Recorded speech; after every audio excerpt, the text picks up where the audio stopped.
Thank you. And how long was it before you actually then opened up the shop and that was taking place in the shop from the market? How long did that transition take? Not long, you know. Maybe, gosh, you got me really thinking. This is tragic to be thinking. Maybe about a year, 2 years. Yeah, maybe about 2 years. Yeah. And again, one day it just come out of nowhere. It was just like, I can do this, you know, but I need to get a shop. Because now what was happening is every month that I went there, people would bring books for me. Okay. And it just grew and grew. People were very happy that there was going to be, because I concentrated more on the secondhand books. Because I found that with the secondhand books, especially with anything to do with Black authors, African authors, that there was a lot of hard to find, out of print, self-published, one-off books. And so I started to actively search for it. And as soon as I got the shop, I was out and about, going all around the country, actively seeking African books, Black books, Caribbean books. And as I started to go through it, when I was looking for certain African books on spirituality, you wouldn't find them. But if I remember rightly, what Bobby Hemmitt and Phil Valentine used to say, when you were searching for books, you wouldn't find the African books in the African section, African spirituality books in the African section.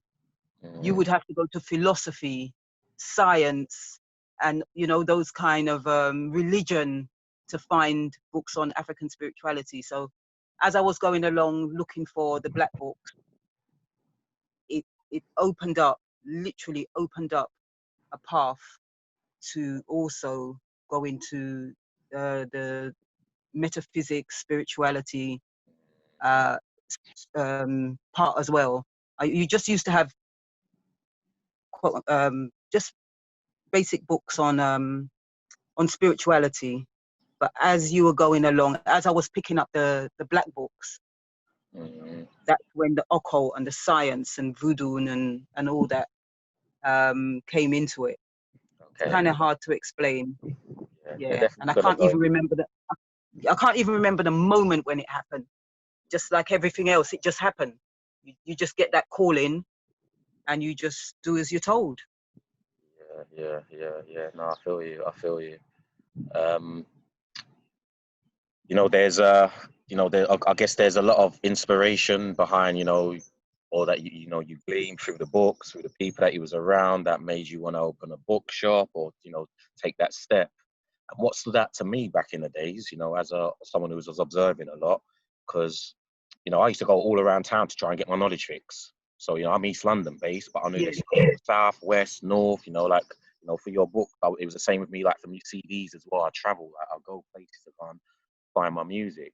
But one thing I noted about your shop, which was different from all the other shops, well, there was loads of things that was different, but what stood out to me initially was that all the other bookshops that I was going to, frequenting, they were actually set up and ran by organizations. They were like, it was like an organization shop, one of these, you know, one of, you know, whether it was the Pan-African Congress movement or the Nation of Islam's bookshop, it was like the Holy Tabernacle organization who had their book. And as an observer, I was just like, is it just this sister? Like, who's your organization? Who's the body who backs you, who funds you, who keep this, you know, operating, you know, and all the rest of it. And I just wanted to be aware, was, you know, was there an organization? Was there a group, or was it just you? Was it your, you know, or the people around you? Yeah, No, it was just me. Help. It was just myself, and just had help from people close to me, people who wanted to help to volunteer and stuff. But it was just me. Nice. Just because this is my perspective. It kind of, or did definitely, give you free reign to just have whatever information you chose to have in the bookshop. Which for me, I remember the first time when the brother was like, "Yeah, you need to go to Muatta Books and check it out," and I went in there, and I remember the layout. You know, the tapes of the audio. As soon as you get in the shop, the audio tapes on the right behind the door. You know, and then you had the cultural, Yeah. you know, the books on the left.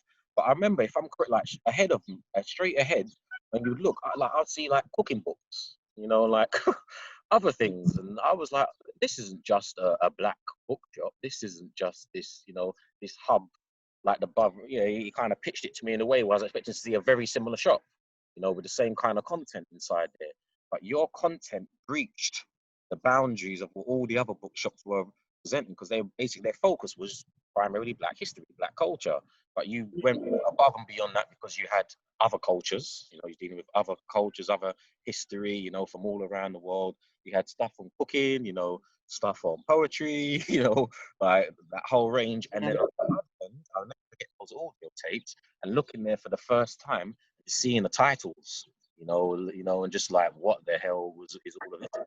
And that was all like more of the metaphysics and the occult, which I wasn't necessarily ready for, or thought I wasn't ready for at the time coming into your shop, because I was coming for the history. I was in history class still, so you know, I came in for the history. So I'm also curious to know what allowed you, what inspired you to have that broad range of content in the shop. It literally was a library. Like, it wasn't just, as I said, having an African history focused. And you know, why?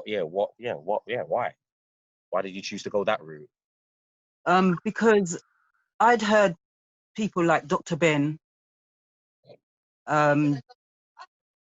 John G. Jackson, John Henry Clark, all those phenomenal historians. I used to hear them say, African history is world history. And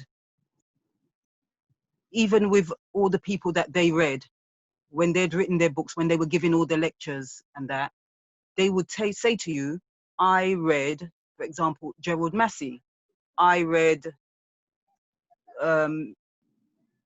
Donald Mackenzie. You know, they had to do their research via whatever means it would be. And that just stuck with me. And then obviously you see that it joined the dots, because a lot of material that was out there back in the day were written by Europeans, by white people, and they had access to a lot of they had access and privy to a lot of the things that we didn't. Mm-hmm. And when, you know, like when they used to talk, they would say, for example, you need to read Dickens, because in is it Shakespeare? Because in Shakespeare, the Moors are mentioned in Shakespeare's books, and then when you go and you check it out, you're like, oh, so look at all the different ways, and look at the different places where our history are in the books that are popular books. And so I just started to just get everything, just anything and everything. But it worked. But we as a people are world readers. We read anything. We read everything. And so to limit us just to reading Black history books. Stay there, Darren, 1 second. My apologies. Just pause. Yeah, that reminds me of the book shows, man. And you know what this is?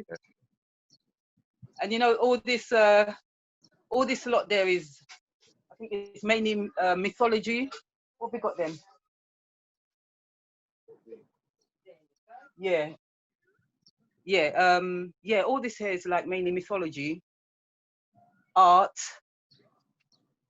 religion, music. Just coming back to that whole thing again where it all links up. Mythology, art, music.